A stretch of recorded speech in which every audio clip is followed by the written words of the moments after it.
Hello, good evening, and welcome back. So, COVID passports. Yep, we were told that they wouldn't happen. Definitely wouldn't happen. This is antithetical to the British ethos and the values that we hold near and dear to our hearts, and it would be discriminatory and just morally wrong to do such a thing if you've been listening to Matt Halfcock and Bojo the Clown. So, with all that in mind, here they come. Yeah, flip-flop. Isn't that great? Flip, flop, flop, flip. That is what they do after all. But don't worry, guys, because the passport showing vaccine status would be time limited. You know, like 2 weeks to flatten the curve, time limited. Alright? And isn't there the old saying that there's nothing more permanent than a government's temporary measure? Yeah, because, of course, like income tax, of course, with the Napoleonic Wars, it's just a temporary measure while we're at war. It's only for the richer people, and it's just like 1 or 2%, so it's nothing to worry about, and it's only temporary until the war's over. Yeah, how'd that turn out? Oh no, it's significantly higher. Starts off at 20% instead. Right. So, yeah, so-called temporary, and just these trials. Well, as is the case with any governmental trial, is they already know the results they want before it gets underway. Okay, it's as simple as that. So no matter what the result is, they're going to push more for their agenda. So let's say their idea works. I'm not entirely sure what they mean by works, because of course the thing is, you do not announce the metrics until after the fact. So, you know, if you do make the mistake of announcing metrics, then you have to change those afterwards. But, you know, they know enough to just use weasel words in order to not announce metrics. But, right, let's go with it then. So, it works, which is to say, there is not a soar in cases, okay? In which case, well, we've got to keep doing it, yeah. Okay. So, it's not time limited now, it's permanent. And let's say it doesn't work, so there is a soar in cases. So, okay, so what happened there? It's like, that's because there aren't enough people vaccinated, and therefore we've got to keep going with this so that we get to the result. So it's definitely not us making a mistake in anything we're doing. It's just other people, you know, not following the rules properly. And if people just followed rules, then we'd all be better off, because we definitely know what is best, and centralized planning has never failed. That is essentially how it goes. So yeah, there's a trial. Woo, and it's only time limited. Woo, except it's not. The results haven't been announced yet, but they are already known. Or at least the conclusions are known, even if the results aren't out yet. Sorry to be so black-pilled about it, but been around long enough to have seen this happen so many times, and with countless examples from history, that is the case. But what's the official publication, you know? So, they say any COVID passport scheme to prove people in England are safe to attend mass audience events would be time limited, the government said. A COVID status certification scheme is being developed to enable concerts and sporting matches to take place. And you've got to hand it to them when it comes to phrasing. That it isn't just, you know, to ease the concerns of the government, or to make them feel better, or to stroke their egos, which is the fact of the matter. No, it's to enable concerts and sporting matches to take place, because it's impossible otherwise. I don't know how we did it before the idea of vaccine passports. How on earth were we ever able to go to concerts and sporting matches? Isn't it good that the government came along when it did? Because, whoa, if it was any later with this idea, we'd all be screwed. So fortunate that over the many centuries, that now it is coming at just at the right time. Yeah, perfect, yeah. They would record whether people had been vaccinated, recently tested negative, or had natural immunity, having already had a bout of coronavirus. Except, of course, the natural immunity doesn't exist, don't you know? Because it mutates so often. But the vaccines definitely do work, because just take the vaccine, alright? Although, what are the results again? That it seems to be the same as not having it, which is why you've still got to social distance, wear masks, and all that bullshit. So, yeah, it leads to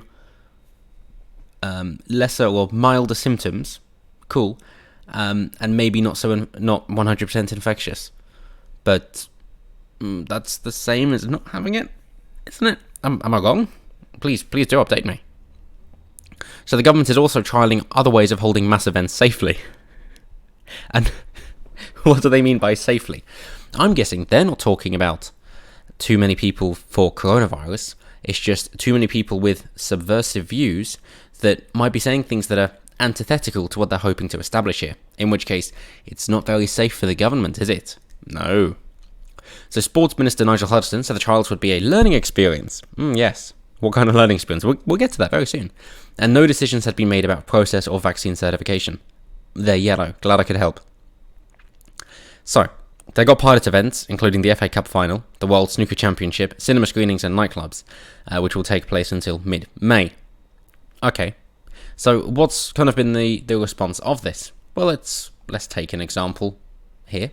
For example, Paul Blair, co-owner of the Hot Water Comedy Club in Liverpool, which is due to host the very first event, said he had faced a massive backlash after it was wrongly reported certification would be used at his event. I'm guessing people aren't such a fan then.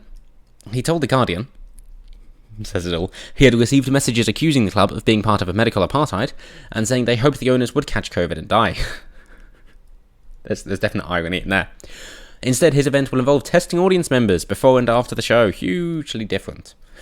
But, yeah, definitely different. But I think the point being that he's had a so-called massive backlash. According to himself, there's not a lot of support for doing this. So I doubt it's going to be very successful as intended. Unless, of course, the numbers are skewed and manipulated in order to prove a point.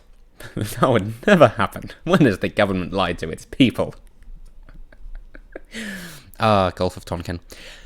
So, another series of events to be piloted in Liverpool will be 3 open-air cinema nights put on by Luna Cinema, with around 1,000 people expected each time. And the guys, obviously salesman, trying to big it up, saying that it'll be a way to allow people not to think about social distancing. For just those few hours when they come to the event, it'll be back to pre-COVID restriction levels, where people will be able to sit next to each other and enjoy a film on a big screen. So, an open-air theatre, an amphitheatre. Well, I guess they're back in vogue. What next? It's going to be a big circle, and the performer's going to be in the middle, and it's all going to be open air. Yes, an open air amphitheatre. It's quite an old idea. Could bring those back. Why not? And how about we have plays which are just monologues? Maybe even dialogues. And again, although I say that tongue in cheek, you do get people like Dr. Jordan B. Peterson who are doing astonishingly successfully by having monologues. I mean, it's all that back around, doesn't it?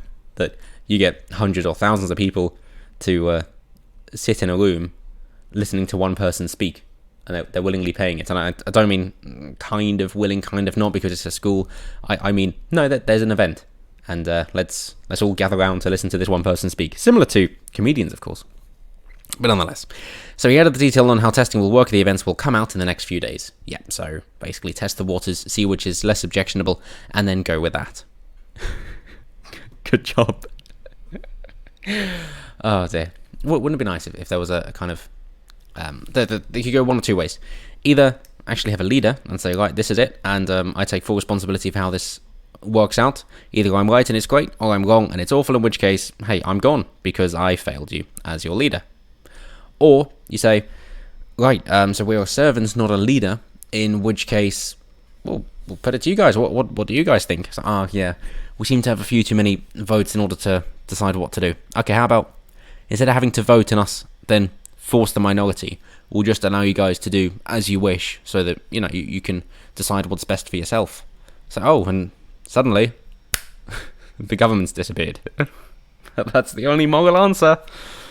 And then you've got the vaccine doses and rates and all that good stuff, and new cases and deaths and all that. They're falling. People in hospital are falling. Decreasing rather. And the total first vaccine dose given, the trend is also falling. Okay, but all the people that kind of so-called needed it would have had it by now anyway. As I say, it was 94% of the at-risk group about over a month ago. So that's all done. So now what are we waiting for? What is it? It seems like we're all ready to rock and roll, and they're just waiting for them to plug in the amp. Like, come I know I can be a bit difficult with like a USB stick you get the wrong way around twice in a row, which seems impossible, but it's an amp. You just plug it in. Go on, you can do it, Bojo. We believe in you. But that's it. So that's it for me. Let me know what you guys think down below in terms of this temporary, time-limited COVID passport, and if it could actually go ahead, given that it's rather unfeasible to get everybody vaccinated anyway, and seeing as all the kerfuffle about the test and trace, and track and trace rather, and that didn't work to the cost of several £billion, then would this work either? I mean, what's changed? There's a reason that was essentially discontinued and just quietly memory held. So, what's different this time? Seeing as you can't get everybody vaccinated, you can't get everybody tested, and you can't track where everybody has been infected. So, what's the point? It's like, yeah, well, we're just going to create massive inflation so that your savings go up in smoke, then try and push you over to UBI, and just do what we tell you. Yeah. Cool. All right. On that happy note, have a good one.